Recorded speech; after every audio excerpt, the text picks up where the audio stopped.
Hinamon ni NBI Director Attorney Melvin Matibag si Senate President Alan Peter Cayetano na dumalo sa pagdinig ng Senate Blue Ribbon Committee sa Lunes kung nais siyang tanungin ng personal.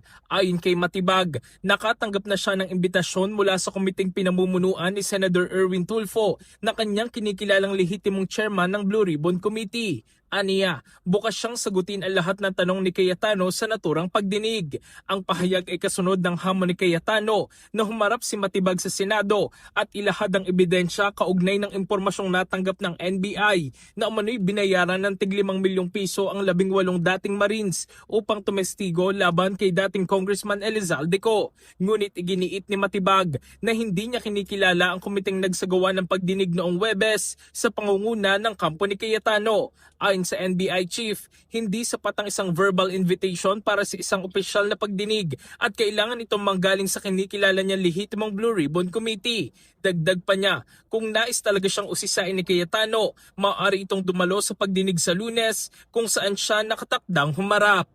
In the heart of changing lives, ako si Brigada Jigo Custodio ng 105.1 Brigada News of Manila, the Music News Authority.